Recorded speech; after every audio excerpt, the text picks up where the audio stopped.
Shalom.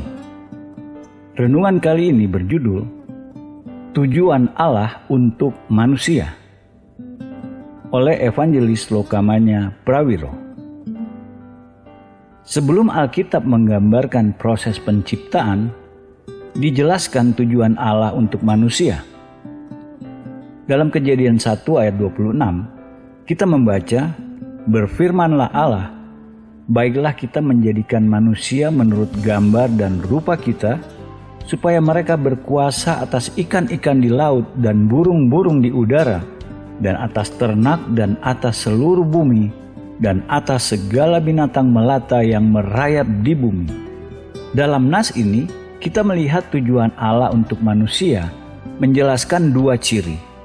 Pertama, manusia secara kelihatan atau visible merepresentasi Allah dengan cara yang tidak dilakukan makhluk lain.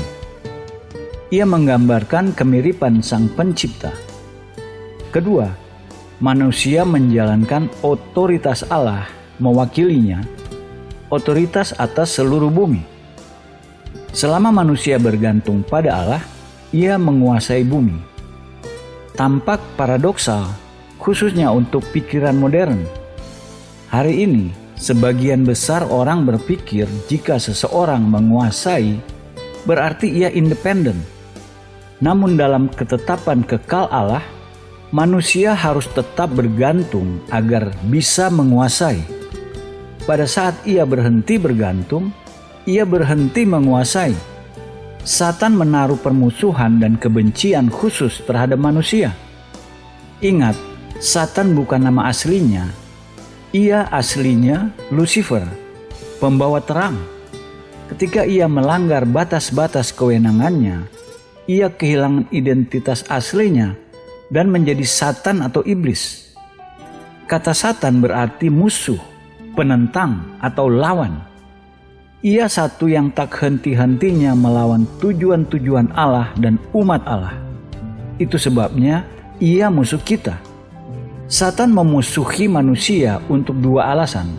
Pertama, manusia memiliki gambar dan rupa Allah dalam dirinya. Satan tidak bisa menyerang Allah, namun ia bisa menyerang gambar dan rupa Allah dalam diri manusia. Jika kita melihat seseorang yang telah kehilangan martabat, kehormatan, dan kemuliaannya, camkan di pikiran kerusakan ini karena pekerjaan Satan yang melampiaskan permusuhannya terhadap Allah dengan menyerang makhluk yang diciptakan Allah menurut gambar dan rupanya.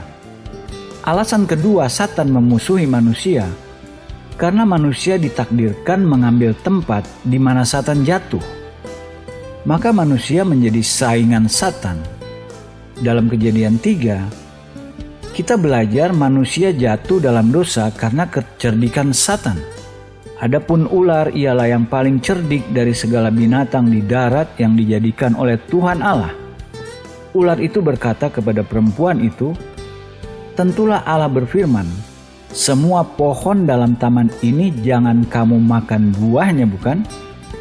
Lalu sahut perempuan itu kepada ular itu, "Buah pohon-pohonan dalam taman ini boleh kami makan, tetapi tentang buah pohon yang ada di tengah-tengah taman, Allah berfirman, jangan kamu makan ataupun raba buah itu, nanti kamu mati."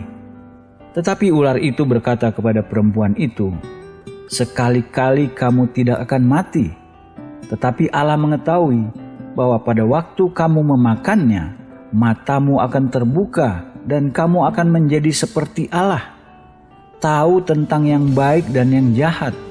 Perempuan itu melihat bahwa pohon itu baik untuk dimakan dan sedap kelihatannya. Lagi pula pohon itu menarik hati karena memberi pengertian. Lalu ia mengambil dari buahnya dan dimakannya dan diberikannya juga kepada suaminya yang bersama-sama dengan dia, dan suaminya pun memakannya. Kejadian 3 ayat 1-6. Perhatikan di sini 3 ciri tipu daya Satan. Langkah pertama, ia mempertanyakan firman Allah. Ia bertanya, "Tentulah Allah berfirman." Kejadian 3 ayat 1. Hawa kalah pertempuran pada saat ia mempertanyakan firman Allah. taktik Satan belum berubah. Dalam berbagai keadaan hari ini, orang-orang mengonfrontasi orang-orang percaya dengan bertanya, tentulah Allah berfirman. Jika kita mempertanyakan firman Allah, kita menaruh diri kita dalam posisi berbahaya, sama seperti Hawa. Kita tidak bisa mempertanyakan firman Allah.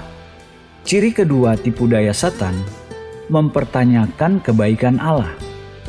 Ia berkata, Allah mengetahui bahwa pada waktu kamu memakannya, matamu akan terbuka dan kamu akan menjadi seperti Allah, tahu tentang yang baik dan yang jahat. Kejadian 3 ayat 5. Implikasinya di sini, Satan menggambarkan Allah sebagai penguasa lalim, sewenang-wenang, tidak adil yang menundukkan makhluk-makhluk ciptaannya lebih rendah dari seharusnya. Dengan cara ini, Hawa telah meragukan firman Allah. Ciri ketiga, pencobaan, umpan yang Satan tawarkan. Motivasi sama yang menyebabkan kejatuhannya sendiri. Ia berkata, kamu akan menjadi seperti Allah. Kejadian 3 ayat 5. Atau setaraf dengan Allah. Ia membuat klaim yang sama mengenai dirinya. Aku hendak naik mengatasi ketinggian awan-awan, hendak menyamai yang maha tinggi.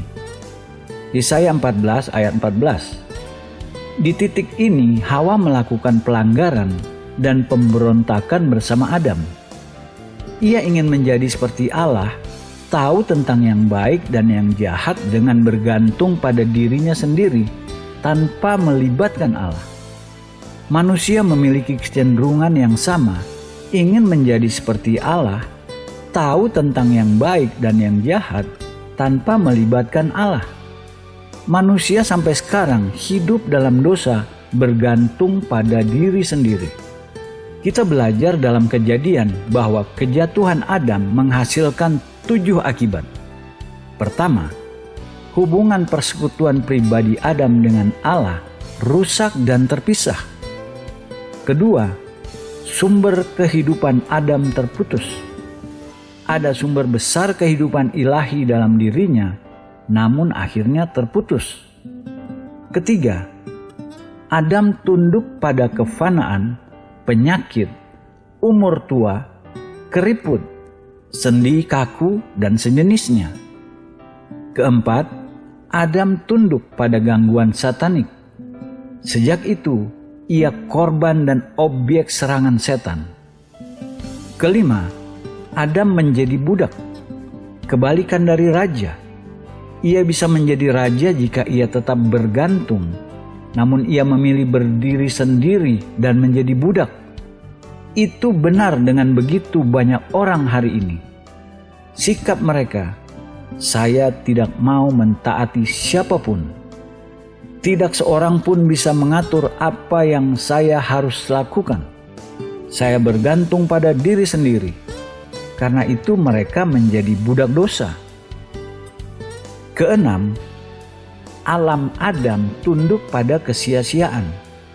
Ini contoh lain efek-efek menakutkan dari penyalahgunaan otoritas. Ketika Lucifer memberontak, sepertiga dari malaikat jatuh bersamanya dan terlibat dalam kesalahannya. Prinsip yang sama berlaku pada kejatuhan Adam. Seluruh bumi merasakan akibat-akibat dari ketidaktaatannya. Onak dan duri muncul di mana belum pernah ada sebelumnya. Sekarang semua yang sulit dan tidak menyenangkan, penyebab-penyebab ketegangan, beratnya bekerja atau hidup yang penuh frustasi, masuk ke bumi melalui ketidaktaatan Adam. Ketujuh, Adam diidentifikasikan dengan Satan dalam kesalahan pemberontakan. Ia menjadi pemberontak seperti Satan.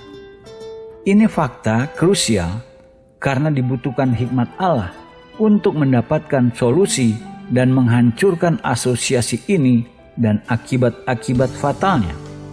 Untuk menebus kejatuhan umat manusia, Allah menunduk ke bawah. Dalam pribadi Yesus Kristus, Allah mengidentifikasikan dirinya dengan umat yang jatuh dan menebus kesalahannya. Begitu kesalahan umat manusia dihapus, Ia dengan adil membuang Satan ke tempatnya. Sementara secara simultan menawarkan umat manusia jalan untuk lolos dari nasib yang sama. Dalam Roma 3, Paulus menulis, Allah mengutus anaknya, Yesus Kristus, untuk mati bagi dosa-dosa kita.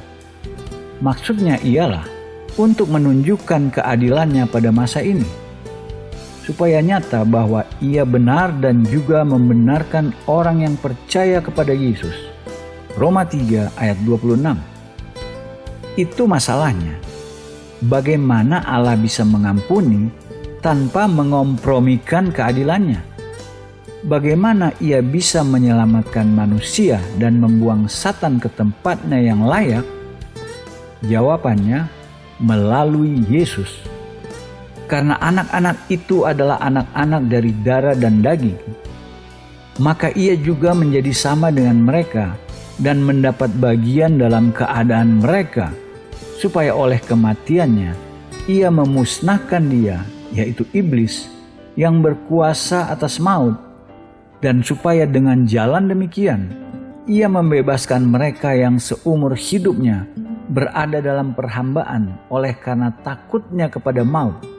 Ibrani 2 ayat 14-15. Yesus tidak hanya menciptakan Adam, namun melalui penebusan Ia juga mengidentifikasi dirinya dalam pribadinya sendiri dengan Adam dan umat manusia yang jatuh. Dengan melakukan itu, Ia menjadi penebus dosa bagi dosa-dosa kita. Kristus, Ia sendiri telah memikul dosa kita di dalam tubuhnya di kayu salib, supaya kita yang telah mati terhadap dosa, hidup untuk kebenaran. Oleh bilur-bilurnya kamu telah sembuh. Sebab juga Kristus telah mati sekali untuk segala dosa kita, Ia yang benar untuk orang-orang yang tidak benar, supaya Ia membawa kita kepada Allah. 1 Petrus 2 ayat 24, pasal 3 ayat 18. Di sini kita melihat esensi sejati dari salib. Anak Allah yang tidak berdosa diidentifikasi dengan umat manusia yang jatuh. Sebagai perwakilan kita, Ia mengambil kesalahan kita ke atas dirinya, membayar penuh hukuman kita, dan dibangkitkan kembali dari mati, sehingga memungkinkan bagi Allah untuk mengampuni kita dan menghakimi Satan tanpa mengompromikan keadilannya. Rencana penebusan berlanjut satu langkah lebih jauh. Tidak hanya Yesus mengidentifikasi dirinya dengan kita, namun melalui iman kita diidentifikasi dengannya. Allah tidak hanya mengambil makhluk jahat, fana, korup, dan jatuh itu, dan menawarkannya tempat tertinggi di alam semesta. Kita yang terendah telah dibangkitkan oleh Allah menjadi yang tertinggi. Tetapi Allah yang kaya dengan rahmat, oleh karena kasih-Nya yang besar, yang dilimpahkannya kepada kita, telah menghidupkan kita bersama-sama dengan Kristus. Sekalipun kita telah mati oleh kesalahan-kesalahan kita, oleh kasih karunia kamu diselamatkan. Dan di dalam Kristus Yesus, Ia telah membangkitkan kita juga dan memberikan tempat bersama-sama dengan Dia di surga. Efesus 2 ayat 4-6. Nas ini menggambarkan identifikasi kita dengan Yesus. Semua yang Yesus lewati, kita diundang dengannya untuk melewati. Pertama, kita harus mengidentifikasi diri kita dengannya dalam kematiannya. Kita diperhitungkan mati dengannya. Kita diidentifikasi dengannya dalam penguburannya melalui baptisan kita. Setelah diidentifikasi dengannya dalam kematian dan penguburan, kita diidentifikasi dengannya dalam 3 fase lain. Kita dihidupkan dengannya, kita dibangkitkan dengannya, dan kita diberi takhta dengannya. Allah secara absolut, secara spesifik, dan secara harfiah mengambil yang terendah dan membangkitkannya melalui apa yang Yesus Kristus lakukan mewakili kita ke tempat tertinggi. Ia telah mendudukkan kita dengan Yesus Kristus di takhta alam semesta. Lebih lagi, Allah akan menggunakan kita yang jatuh namun makhluk ditebus untuk mendemonstrasikan selama-lamanya hukum ini ke alam semesta. Paulus mengungkapkan tujuan akhir ini dalam Efesus 1. Sebab di dalam Dia Allah telah memilih kita sebelum dunia dijadikan, supaya kita kudus dan tak bercacat di hadapan-Nya. Dalam kasih Ia telah menentukan kita dari semula oleh Yesus Kristus untuk menjadi anak-anak-Nya sesuai dengan kerelaan kehendak-Nya, supaya terpujilah kasih karunia-Nya yang mulia yang dikaruniakannya kepada kita di dalam Dia yang dikasihi-Nya. Sebab di dalam Dia dan oleh darah-Nya kita beroleh penebusan, yaitu pengampunan dosa menurut kekayaan kasih karunia-Nya yang dilimpahkannya kepada kita dalam segala hikmat dan pengertian. Sebab Ia telah menyatakan rahasia kehendak-Nya kepada kita sesuai dengan rencana kerelaan-Nya, yaitu rencana kerelaan yang dari semula telah ditetapkannya di dalam Kristus sebagai persiapan kegenapan waktu untuk mempersatukan di dalam Kristus sebagai kepala segala sesuatu, baik yang di surga maupun yang di bumi. Efesus 1 ayat 4-10. Rencana kerelaan Allah, Efesus 1 ayat 9, untuk membawa segala sesuatu, baik yang di surga maupun yang di bumi, di bawah Yesus Kristus sebagai kepala.